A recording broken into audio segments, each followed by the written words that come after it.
What would you do if you saw a stranger about to make the biggest mistake of their life? Would you stay silent? Mind your own business? That's what most people would do. But not her. A barista with a painful past did something that saved a man's entire company. And in doing so, she saved herself. This story will make you cry, make you think, and maybe, just maybe, make you speak up the next time you see something wrong. Watch till the end, because the twist will leave you speechless. Welcome to Voice of Granny. While you are here, please hit the subscribe button and comment your view on the story and where you're watching from. Let me tell you about a morning that changed two lives forever. Picture this: a man sitting alone in a coffee shop in downtown Chicago. His name is Daniel Rivers, and he's about to make the biggest mistake of his life. In front of him are papers, legal documents, the kind that end everything you've ever worked for, the kind that say, "I give up." Daniel isn't just any man. For 28 years, he built something from nothing. Started with a small construction company, just him and two workers. Now, Rivers Construction employed 300 families. They built schools, hospitals, community centers. Real things. Places where life happened. But today, all of that was ending. The papers said bankruptcy. Chapter 7. Total liquidation. Everything sold off to pay the debts. The company, the contracts, the dreams, all of it gone. It was 7:53 in the morning. His lawyer would walk through that door at 8 o'clock. 7 minutes. That's all he had left before his signature made it official. Before Daniel Rivers became the man who lost everything. His hand reached for the pen. A simple black pen, nothing fancy. But his fingers were shaking. Not from fear, he was past fear. This was something deeper. His body knew what his mind was trying to ignore. That signing these papers felt like dying while still breathing. The coffee shop was quiet. Too quiet. A few early morning customers tapped on laptops, lost in their own worlds. Steam rose from coffee cups. Somewhere, a radio played soft jazz. Normal people having normal mornings, while Daniel's world was collapsing. He'd been coming to this coffee shop for 15 years. Same corner booth. Same black coffee, no sugar. This place had seen him celebrate his first $1 million contract. Seen him plan building projects on napkins. Seen him grow from a young man with calloused hands and big dreams into someone people called Sir. Now it was witnessing his end. Daniel picked up the pen again. His eyes burned. When was the last time he slept? Really slept, not just that restless half-awake state where your mind keeps calculating losses, adding up failures, replaying every mistake? 3 weeks. A month. His wife Jennifer had left 2 months ago. Took their daughter Amy with her. Said she couldn't watch him drown anymore. Said he chose the company over his family. Maybe she was right. He'd missed Amy's last 3 birthdays because of emergency meetings. Missed anniversaries. Missed the 1,000 small moments that make a life worth living. His phone sat silent on the table. No calls from Jennifer. No texts from Amy. His board members had all resigned last month. His bank had frozen his lines of credit. His competitors were already circling, ready to pick apart his contracts like vultures. Everyone said it was over. His accountant said it. His lawyer said it. The numbers said it loud and clear. Daniel Rivers was finished. So why couldn't he sign? His hand moved toward the paper again. This time, it made it all the way to the signature line. The pen touched the page. Just write your name, he thought. End this. Let it be over. Excuse me? The voice came from his left. Soft, almost apologetic. Daniel didn't look up. I'm busy, he said, though he wasn't. He was just sitting there, frozen, trapped between the man he used to be and whoever he was about to become. I know, and I'm really sorry to bother you. The voice came closer. But I think you're making a mistake. That made him look up. She was young, maybe 30, wearing the coffee shop's brown apron with a name tag that said Rachel. She had kind eyes and flour dust on her cheek, probably from the pastries they'd baked in the back. She held a coffee pot in one hand, but she wasn't offering refills. She was looking at his papers. Excuse me. Daniel's voice came out harder than he meant. The voice of a man who'd been knocked down so many times that kindness felt like another setup for pain. Rachel didn't step back. She set the coffee pot down on his table, right next to the papers. Those documents. I saw them earlier when I was wiping tables. I wasn't trying to snoop, I promise. But the numbers, they don't look right. Daniel almost laughed. Would have laughed if he had any laughter left in him. You're a barista. I am, Rachel said simply. No shame in it, just fact. But I used to work in finance before. She stopped. Something passed across her face, something heavy and sad. Then she straightened her shoulders. Before life happened. Can I look? Just for a minute. He should have said no. Should have told her to mind her own business. Go back to making lattes and toasting bagels. This was his failure. His private disaster. Not a show for strangers who felt sorry for him. But something in her voice stopped him. That quiet certainty. That look in her eyes that said she wasn't asking out of pity. She was asking because she actually thought she could help. And God help him. Daniel was desperate enough to let her try. You have 5 minutes, he said, sliding the papers across the table. Then my lawyer gets here and this becomes real. Rachel sat down in the booth across from him. She pulled the papers close, and her eyes started moving. Fast. Scanning columns of numbers and legal terms that had taken Daniel's lawyers months to prepare. He watched her face, looking for the moment she'd realize she was in over her head. Waiting for the embarrassed smile, the apology, the quick exit. But Rachel's expression changed. Her eyes narrowed. Her fingers stopped on something near the middle of the 3rd page. Wait, she said. This doesn't make sense. And just like that, with 2 minutes left before everything ended, Daniel Rivers felt the first flicker of something he thought was dead forever. Hope. Rachel's finger moved down the page like she was reading a story only she could see. Daniel watched her, his heart beating faster now. Beating like it remembered how to want something again. This property assessment, Rachel said, tapping the document. Your warehouse complex on the south side. They've listed it twice. Once here under commercial real estate, and again here under business assets. That's the same property, but they're counting it as 2 separate debts. Daniel leaned forward. The coffee shop noise faded away. All he could hear was her voice and the blood rushing in his ears. What? Look. Rachel turned the paper so he could see. The address is the same. Warehouse 12, Industrial Park Drive. But in this column, they're saying you owe $2.8 million on it. And in this column, they're saying you owe another $2.8 million. That's the same mortgage counted twice. That's $2.8 million in debt that doesn't actually exist. Daniel's mind was racing now, pulling up details he'd been too exhausted to think about clearly. The warehouse. He'd bought it 8 years ago, split it into rental units for small businesses. The loan had been restructured 3 years back when he expanded. 2 different banks, 2 different payment schedules, but 1 property. His lawyers had pulled documents from a dozen different sources. Nobody had cross-checked. Nobody had noticed they were double counting. That's not all, Rachel said. She was flipping pages now, her movements quick and certain. Not hesitant anymore. This was someone who knew what they were doing. Your revenue projections for this year. They're using last year's numbers. But didn't you just win that contract to build the new community college in Evanston? Daniel felt his chest tighten. We did. Signed it 6 weeks ago. $15 million project. Then these projections are completely wrong, Rachel said. They're saying your company will bring in $20 million this year. But with the college contract, it should be at least $35 million. That changes everything about whether you can pay your debts. She kept reading. Daniel watched her face, and something was happening inside him. Something breaking open. Not breaking apart, breaking open, like ice cracking in spring. And this, Rachel pointed to another section. This equipment loan. It says you still owe $400,000 on your construction vehicles and machinery. But didn't you finish paying that off?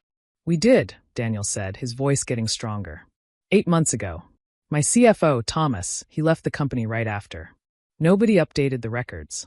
Rachel looked up from the papers. Her eyes met his, and for the first time all morning, Daniel felt like someone was actually seeing him. Not his failures. Not his losses. Just him. A man trying to figure out if he should keep fighting or let go. If these numbers are wrong, Rachel said carefully, then your whole situation is different. You might not need bankruptcy at all. You might just need to reorganize. Maybe negotiate with your creditors, restructure some payments. But bankruptcy? That feels like you're burning down a house that just needs repairs. The words hit Daniel like a wave. Not bankruptcy. Not the end. Just repairs. Who are you? He asked. It came out like an accusation, but he meant it like a prayer. Rachel looked down at her hands. Hands that should have been holding calculators instead of coffee pots. Someone who made a mistake with numbers once. Lost everything because of it. I don't want to watch someone else lose everything if maybe they don't have to. Before Daniel could respond, the coffee shop door opened. His lawyer, Robert Brennan, walked in carrying his briefcase and wearing the same grim expression he'd had for weeks. Behind him was someone Daniel hadn't expected to see. Jennifer. His wife. Ex-wife. He didn't even know anymore. She was dressed all in black, like she was going to a funeral. In a way, she was. "Daniel," Robert said, his voice professional and careful. "It's time." Jennifer didn't say anything. She just stood there, arms crossed, looking at him with eyes that used to light up when he walked in a room. Now they looked at him like he was already gone. Like she'd already buried him and moved on. Daniel glanced at Rachel. She was gathering the papers together, her movements quick, like she was trying to disappear. "Wait," Daniel said. He stood up, and for the first time in months, he felt his spine straighten. Felt himself stand at his full height. "Robert, I need you to check these documents again. There are errors. Big ones." Robert frowned. "Daniel, we've reviewed everything multiple times. It's thorough." "Then we need to review it again," Daniel said. His voice wasn't the voice of a defeated man anymore. It was the voice of the guy who'd built a company from nothing. The voice of someone who knew how to fight. "There are duplicate entries. Outdated numbers. Missing information. I'm not signing anything until every single number is verified." Jennifer made a sound of disgust. "This is pathetic, Daniel. You're stalling. Just sign the papers and let everyone move on with their lives." But Daniel wasn't looking at her anymore. He was looking at Rachel, who had stood up from the booth and was backing away, like she'd done what she came to do and didn't want to intrude further. "Thank you," Daniel said to her. Rachel nodded once, then started walking toward the back of the coffee shop. "Wait, miss," Robert called out. "What's your name?" "Rachel," she said quietly. Robert looked at Daniel, then at the papers on the table, then back at Rachel. "Did you find these errors?" She hesitated, then nodded. Robert Brennan was a smart man. He'd been practicing law for 30 years. He walked over to the table and picked up the documents, his eyes scanning the pages Rachel had marked. His expression changed. Just slightly, but enough. "Where did you work before?" Robert asked Rachel. "Keller Financial Group," Rachel said. "I was a financial analyst for 4 years before." She stopped. That shadow crossed her face again. "Before I made a mistake that cost them a major client. I was fired. Haven't been able to get hired in finance since." Robert studied her for a long moment. Then he looked at Daniel. "She's right," Robert said quietly. "These numbers need to be rechecked. If what she's showing me is accurate, this entire filing might be wrong." Jennifer made a sound like someone had slapped her. "You cannot be serious. You're listening to a barista instead of your own lawyers." "I'm listening to someone who actually looked at the numbers," Daniel shot back. He felt anger rising in him now. Not the hopeless, turned inward anger he'd been carrying for months. This was different. This was fire. "I'm listening to someone who cared enough to speak up when everyone else just kept telling me to give up." "Robert," Daniel continued, turning to his lawyer, "I want every single document audited today. Every number checked. Every calculation verified. I want to know the truth." Robert nodded slowly. "I'll make the calls. But Daniel, if this doesn't lead anywhere." "If it doesn't lead anywhere, I'll sign the papers this afternoon," Daniel said. "But I'm not signing them now. Not until I know for certain." Jennifer grabbed her purse. Her face was red, angry, humiliated. "You're delusional. Both of you." She headed for the door, then turned back. "When this falls apart, Daniel, don't call me. Don't come to the house. We're done. We were done a long time ago. I just finally accepted it." She left. The door swung shut behind her with a small bell chime that sounded too cheerful for what had just happened. The coffee shop went quiet. Other customers were trying not to stare, but Daniel could feel their eyes. The man having a breakdown in the corner booth. Entertainment with their morning coffee. Robert gathered up the documents and promised to have answers by noon. Then he left too, disappearing into the Chicago morning with a briefcase full of Daniel's life. And then it was just Daniel and Rachel again. "I don't know how to thank you," Daniel said. His voice cracked a little. He was exhausted, so tired he could barely stand. But underneath the exhaustion was something else. Something that felt dangerously like hope. Rachel shook her head. "Don't thank me yet. I might be wrong." "You're not wrong," Daniel said. He didn't know how he knew that, but he did. Deep in his bones, he knew. "Why did you help me?" Rachel looked down at her hands. The hands holding the coffee pot. The hands that used to hold financial reports and calculators. "Because someone should have checked my work before I submitted it. Someone should have caught my mistake before it ruined everything." Nobody did. So I guess I wanted to be that person for someone else. Daniel felt something in his chest crack wide open. What was your mistake? Rachel smiled, but there was no happiness in it. I trusted the wrong person with the right numbers. My boss at Keller Financial, he was running his own side deals, using client money for personal investments. He had me input numbers into reports, told me they were legitimate transactions. I believed him because he was my supervisor. Why wouldn't I? She took a breath. The coffee shop was filling up now. Morning rush. People ordering lattes and breakfast sandwiches, completely unaware that something important was happening in the corner booth.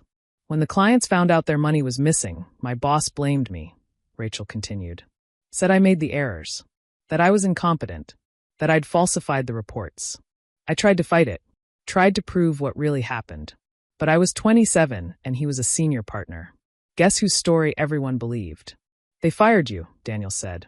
They fired me, Rachel confirmed. And then they made sure no other financial firm would hire me. Blacklisted me across the industry. Suddenly, every application I sent out got rejected. Every interview went nowhere. So I took the first job I could find that would pay rent.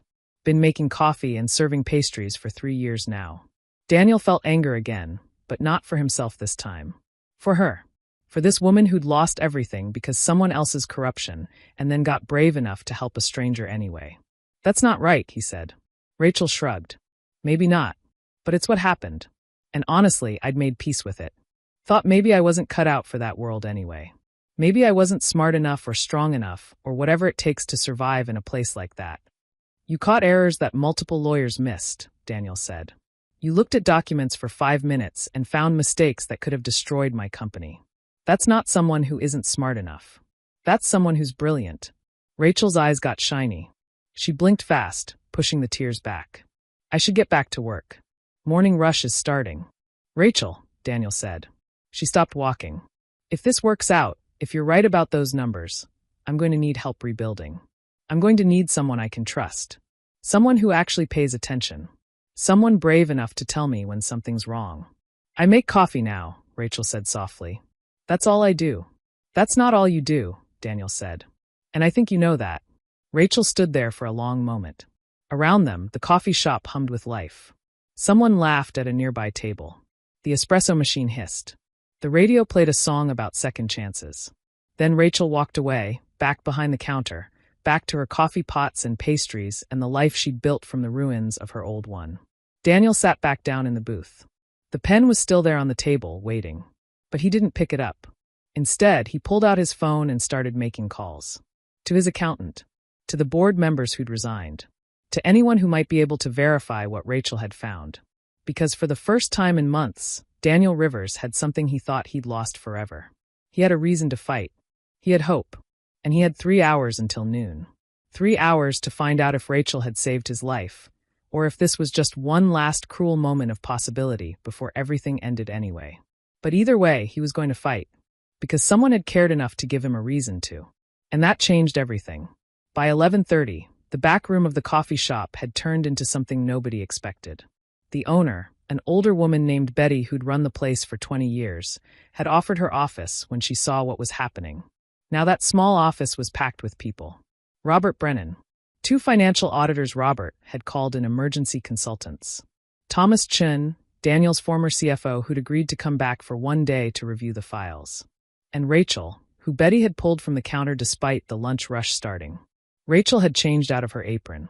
She was wearing simple black pants and a blue sweater, probably the nicest work clothes she owned. She looked uncomfortable surrounded by all these people in expensive suits, but when Robert asked her to explain her findings, her voice was steady and clear.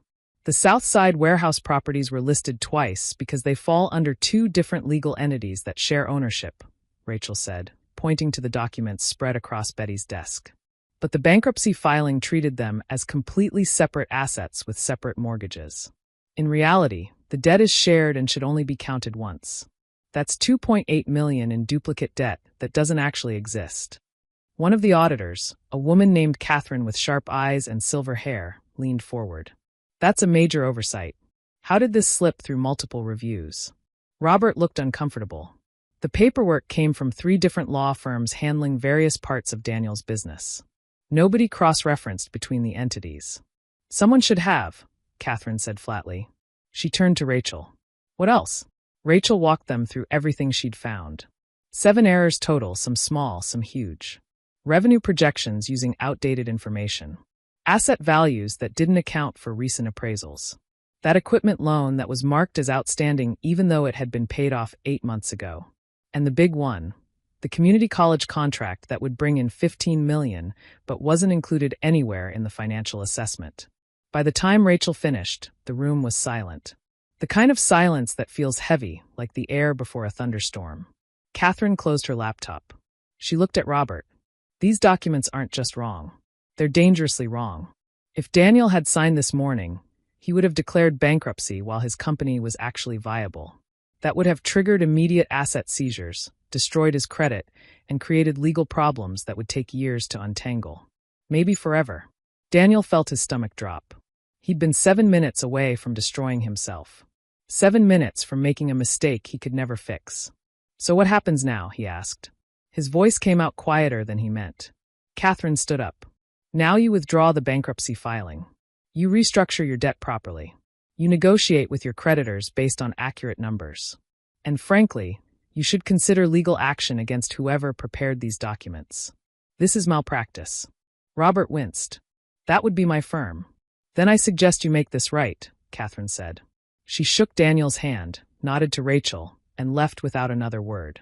The room slowly emptied. Thomas gathered his things, promising to send updated financial projections by tomorrow. The other auditor left with file copies, saying he'd prepare a full report by the end of the week. Soon it was just Daniel, Robert, and Rachel. Robert looked like he'd aged 10 years in the past 4 hours. I'm sorry, Daniel. This should never have happened. I trusted my associates to do their jobs properly. They failed. I failed you. Daniel should have been angry. Part of him was. But mostly, he just felt tired and relieved and grateful and terrified all at once. Get me a new plan. An accurate one this time. I want it by Friday. Robert nodded. Before he left, he turned to Rachel. If you ever want to get back into finance, call me. I could use someone on my team who actually reads what they're reviewing. Rachel gave him a small smile but didn't say anything. Robert left, and then it was just the two of them in Betty's little office with its coffee-stained desk and posters about employee benefits. You saved my life today, Daniel said. Rachel shook her head. I just read some paperwork. You did more than that, Daniel said. He sat down heavily in Betty's office chair. The adrenaline that had been carrying him through the morning was fading, and exhaustion was creeping back in like fog. You gave me a reason to fight when I'd already given up. Do you know how rare that is? Do you know how precious? Rachel sat down in the other chair. She looked different now. Professional. Capable. Like she belonged in a boardroom more than behind a coffee counter. Why did you give up? She asked. From what I saw in those documents, your company was struggling, but it wasn't dying. People don't usually file for bankruptcy when there's still hope. Daniel laughed, but there was no humor in it. Because everyone told me it was over. My lawyers, my accountants, my board, my wife. After a while, you start to believe them. You start to think maybe they see something you don't. Maybe you're the only one too stubborn or too stupid to accept reality. Or maybe they were all too close to see clearly, Rachel said. Sometimes it takes someone from the outside to notice what everyone else missed. Is that what happened to you? Daniel asked. Is that why you lost your job? Rachel was quiet for a long moment. Through the door, they could hear the coffee shop noise. People ordering lunch. Betty calling out orders. The espresso machine hissing and gurgling. I was working on a major account, Rachel said finally. My boss gave me numbers to input. I trusted him because he was my supervisor. Why wouldn't I? Turns out he'd been stealing from the client for months and was using me to hide it. When everything came out, he blamed me. Said I'd made the mistakes. I was fired. He kept his job for another 6 months before they finally caught him. Daniel felt anger rise in his chest. Not at Rachel. For her. Did you fight it? I tried, Rachel said. But I was 27 and he was a senior partner. Nobody believed me. After that, no firm would hire me. So I took this job because I needed to pay rent and eat. And I told myself it was fine. That maybe I wasn't meant for that world anyway. That's not true, Daniel said. Maybe not, Rachel said. But it's what I believed. The afternoon sun was streaming through Betty's office window when Daniel finally asked the question that had been building all day. Come work for me. Rachel looked up from her hands. What? Come work for Rivers Construction, Daniel said. I need someone who can review financial documents and catch problems before they become disasters. Someone I can trust to tell me the truth even when it's hard. I think that's you. Rachel shook her head. Mr. Rivers. Daniel, he interrupted. Daniel, she said softly. I appreciate the offer. Really, I do. But I haven't worked in finance in 3 years. I don't have current certifications. I don't have references. And honestly, I don't know if I can do this anymore. Last time I trusted my instincts in this field, I lost everything. And today your instincts saved everything, Daniel said. Rachel, I'm not asking you to be perfect. I'm asking you to do what you did this morning. Pay attention. Ask questions. Speak up when something doesn't look right. That's all I need. She was quiet for a long time. Daniel didn't push. He just waited, giving her space to think. Can I ask you something? Rachel said finally. Anything.